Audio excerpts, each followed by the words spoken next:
Hello friends, myself Nivedita Mishra and you all are welcome to my YouTube channel Study with Nivedita। आज हम class 10th physics का second chapter magnetic effect of electric current का next part start करने जा रहे हैं। Last part में मैंने आपको ओरेस्टेड एक्सपेरिमेंट और चैप्टर का इंट्रोडक्शन बताया था। इस पार्ट में हम अलग अलग तरह के कंडक्टर्स के अराउंड मैग्नेटिक फील्ड का क्या शेप होता है, क्या पैटर्न होता है, वो सारी चीजें डिस्कस करेंगे। तो चलिए चैप्टर स्टार्ट करते हैं। सबसे पहले phenomena in which there is generation of magnetic field due to flow of electric current in a conductor is known as magnetic effect of electric current. वो फिनोमेना जिसकी वजह से मैग्नेटिक फील्ड का generation हो, कब हो, वो कहाँ हो, फ्लो ऑफ इलेक्ट्रिक करंट, किसी भी कंडक्टर के अंदर इलेक्ट्रिक करंट के फ्लो की वजह से अगर मैग्नेटिक फील्ड का जनरेशन हो रहा है तो ये फिनोमेना क्या कहलाएगी, magnetic effect of electric current. कोई भी कंडक्टर है, उसमें करंट फ्लो कर रहा है और उस टाइम में अगर उसके अंदर मैग्नेटिक फील्ड का जनरेशन होता है तो ये फिनोमेना कहलाती है magnetic effect of electric current. अब देखिए एक एक करके हम लोग डिस्कस करेंगे कि किस तरीके से किन किन कंडक्टर्स के अराउंड ये होता है। Magnetic field due to the current carrying straight conductor. किसी करंट कैरिंग स्ट्रेट कंडक्टर के अंदर मैग्नेटिक फील्ड कैसी होती है ये हमें देखना है। So the pattern of magnetic field around a straight current carrying conductor is in the form of concentric circle. किसी भी स्ट्रेट कंडक्टर के अराउंड में किसी भी straight current carrying conductor, suppose जैसे कि एक स्ट्रेट स्केल होता है उसी तरीके से हमने एक स्ट्रेट कॉपर वायर ली, ठीक है, उसके अराउंड में जब उसके अंदर करंट फ्लो करेगा तो मैग्नेटिक फील्ड उसके अराउंड जनरेट होगी due to magnetic effect of electric current. तो वो मैग्नेटिक फील्ड कैसी जनरेट होगी, in the form of concentric circle. Concentric circle क्या होता है, कई सारे सर्कल्स हैं और एक के अंदर बीच बीच में ढेर सारे सर्कल्स होते हैं। चलिए आगे देखते हैं कैसे। देखिए इस फिगर में क्या दिखाया गया है, एक स्ट्रेट जो एरो सी रिप्रेजेंटेड है, ये एक स्ट्रेट कंडक्टर है हमारा, इसके अंदर इसके ये एक सर्किट में कनेक्टेड है बैटरी के साथ। इसके अराउंड में कार्डबोर्ड फिक्स किया गया है जिसपे एक कंपास रखा हुआ है। देखिए क्या हो रहा है, ये जो स्ट्रेट कंडक्टर है इसके अंदर जब करंट फ्लो करेगा तो इसके अंदर मैग्नेटिक फील्ड का जनरेशन होगा। मैग्नेटिक फील्ड का जब जनरेशन होगा तो इसके आसपास जो है वो मैग्नेटिक फील्ड जनरेट हो जाएगी। मैग्नेटिक फील्ड लाइंस कैसी जनरेट होंगी, तो आप देख सकते हैं ढेर सारे सर्कल्स के फॉर्म में। इसी शेप को हम कोसेंट्रिक सर्कल कहते हैं, ठीक है। तो किसी स्ट्रेट कंडक्टर के अराउंड जब भी मैग्नेटिक फील्ड का जनरेशन होता है वो किस शेप में होता है, इन the form of concentric circle, ठीक है। देखिए ये एक्सपेरिमेंट है, एक्चुअली आपकी एनसीईआरटी बुक में दिया हुआ है, मैं उसे भी एक्सप्लेन कर देती हूँ। आपको लेना क्या है, कि स्ट्रेट कॉपर वायर लेना है और उसे सर्किट में कनेक्ट करना है बैटरी और स्विच के साथ। उस स्ट्रेट कॉपर वायर के अराउंड में आपको एक कार्डबोर्ड फिक्स करना है। उस कार्डबोर्ड के ऊपर आपको आयरन की फिलिंग्स डालनी है, ठीक है, छोटी छोटी आयरन के पार्टिकल्स आपको इस पे स्प्रेड करने हैं। और उसके बाद से जब आप उसे बैटरी के साथ कनेक्ट करके स्विच को ऑन करेंगे तो उसके अंदर करंट फ्लो करेगा। करंट पॉजिटिव टर्मिनल से ऊपर की तरफ फ्लो करेगा, देखिए नीचे से ऊपर की तरफ।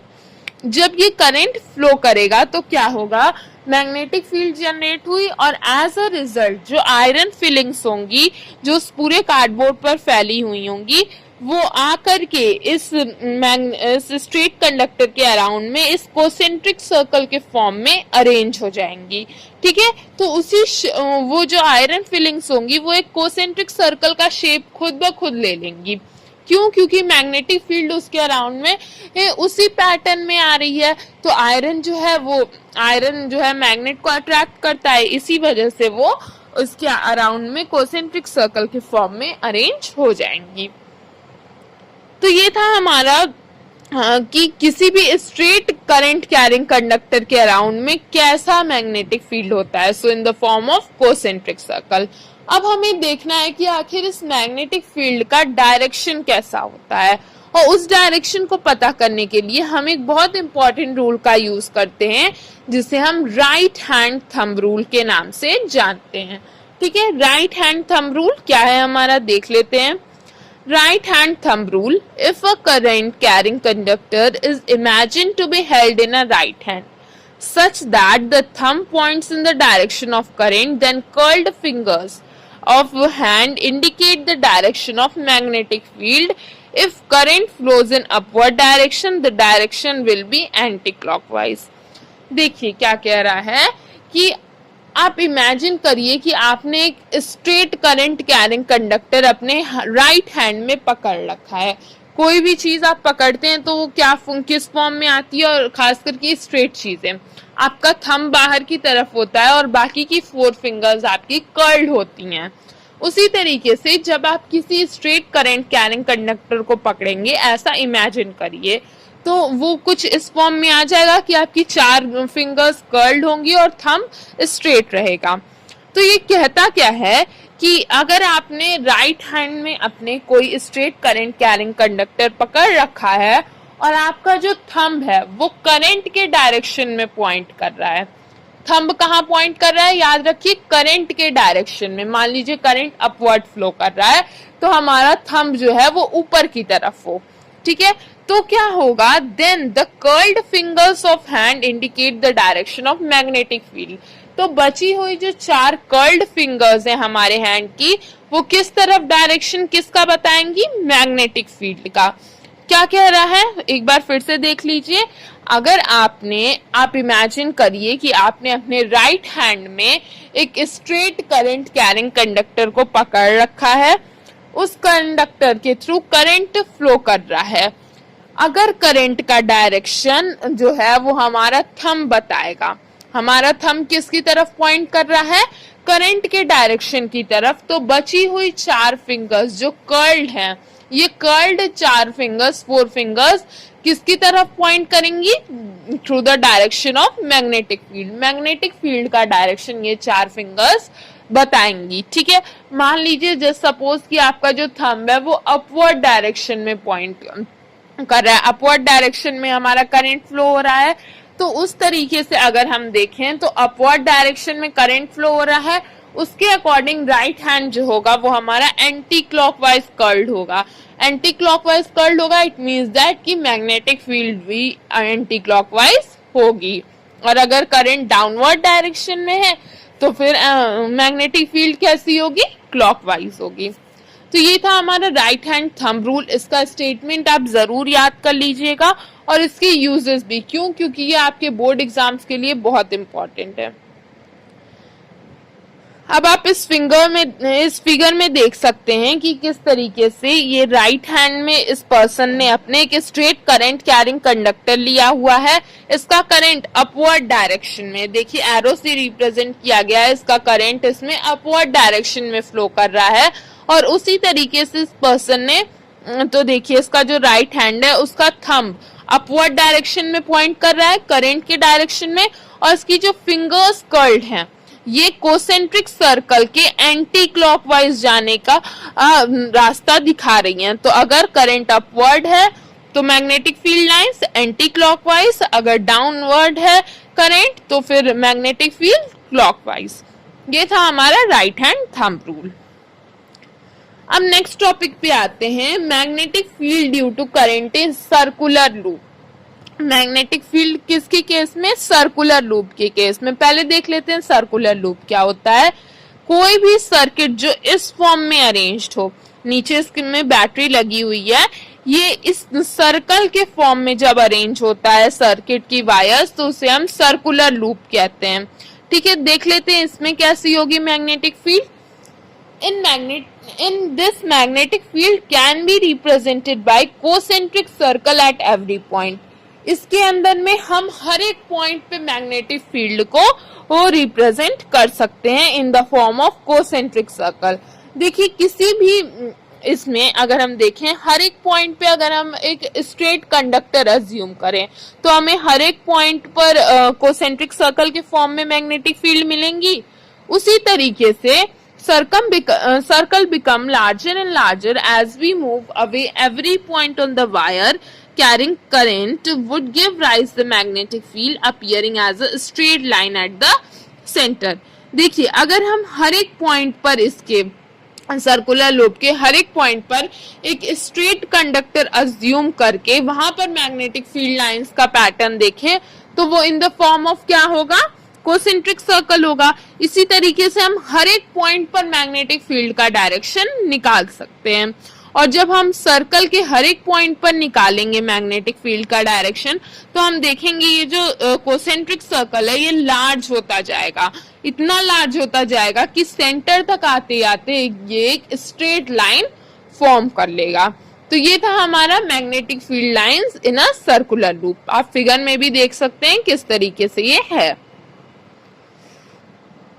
अब नेक्स्ट टॉपिक है हमारा magnetic field due to solenoid. Solenoid के अराउंड में मैग्नेटिक फील्ड सबसे पहले देख लेते हैं सोलेनॉइड क्या होता है। तो a solenoid is a coil of large number of turns of insulated copper wire wrapped closely in shape of cylinder.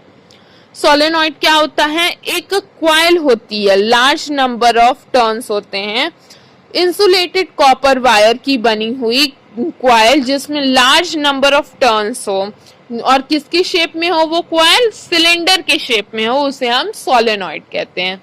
Easy language में हम कह सकते हैं कि ढेर सारे कॉपर वायर्स को, इंसुलेटेड कॉपर वायर्स को, जिसमें ढेर सारे नहीं, एक सिंगल कॉपर वायर को अगर हम बार बार अपनी उसे रोल करें तो वो एक स्पाइरल के फॉर्म में टर्न्स उसमें ढेर सारे आ जाएंगे।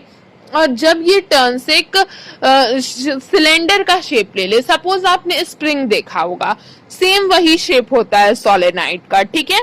तो उसी तरीके का इंसुलेटेड कॉपर वायर्स का बना हुआ लार्ज नंबर ऑफ टर्न्स के साथ का कॉइल जो कि सिलेंडर की शेप में हो, उसे हम सोलेनॉइड कहते हैं। देख लेते हैं किसी सोलेनॉइड के अराउंड में मैग्नेटिक फील्ड लाइंस का क्या शेप होता है। So the pattern of magnetic field lines around a current carrying solenoid is uniform straight line. किसी करंट कैरिंग सोलेनॉइड के अराउंड में मैग्नेटिक फील्ड लाइंस का क्या शेप होता है, यूनिफॉर्म स्ट्रेट लाइन, यानी कि एक तरह की स्ट्रेट लाइन वहां पर होती हैं। As the electric current in each circular loop of the solenoid closed in the same direction. देखिए फिगर से समझते हैं, ये जो सोलेनॉइड का आपका जो टर्न्स दिखाई दे रहे हैं ये कुछ कुछ एक सर्कुलर लूप की तरह लग रहे हैं हमें। तो हर एक सर्कुलर लूप में ये जो अलग अलग सेम डायरेक्शन में उनके थ्रू करंट फ्लो करता है, तो उसकी वजह से उनके अंदर the magnetic field of all circular loops are added up.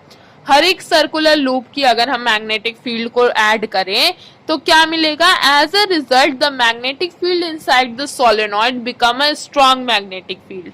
अब देखिए आप फिगर से समझिए, ये जो हर एक टर्न आपको इसमें दिखाई दे रहा है सोलेनॉइड में, ये एक सर्कुलर लूप की तरह लग रहा है आपको।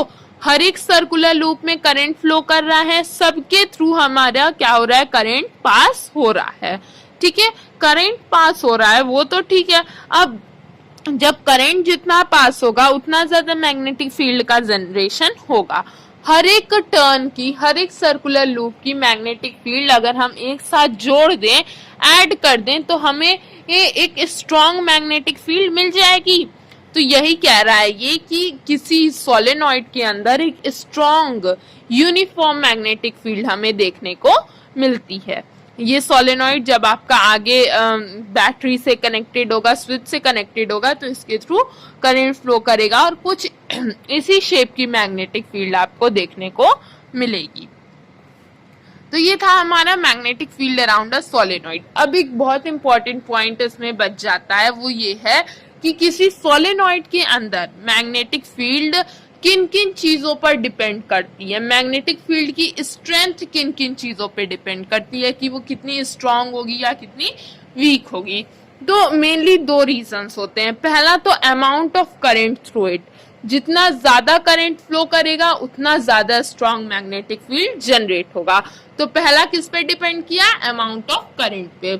और दूसरी चीज है हमारा number of turns of the coil. ये जो टर्न्स आप देख रहे हैं, ये टर्न्स जितने ज्यादा होंगे उतना ज्यादा मैग्नेटिक फील्ड जनरेट होगा और सब ऐड होकर के एक और स्ट्रॉन्गर मैग्नेटिक फील्ड देगा।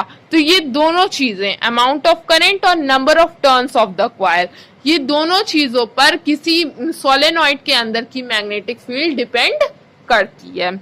So this is all about the magnetic field. किन किन कंडक्टर्स के अराउंड में क्या क्या पैटर्न होता है हमने देखा। इसी के साथ मैं ये वीडियो एंड करती हूँ। अगर आपको सब कुछ समझ में आया तो आप इस वीडियो को लाइक करिए, कमेंट करिए, शेयर करिए। अगर आपको कोई भी कंफ्यूजन है तो आप मुझसे कमेंट सेक्शन में पूछिए, मैं उसे आंसर करूंगी। और अगर आपको इस चैप्टर की पीडीएफ नोट्स चाहिए तो आप मुझसे डिस्क्रिप्शन बॉक्स में मैं उसका लिंक दे दूंगी, आप वहां से नोट्स को डाउनलोड कर सकते हैं। अगर आपको वीडियो पसंद आया तो मेरे चैनल को सब्सक्राइब करिए और बेल आइकन दबाना बिल्कुल मत भूलिए। Thank you.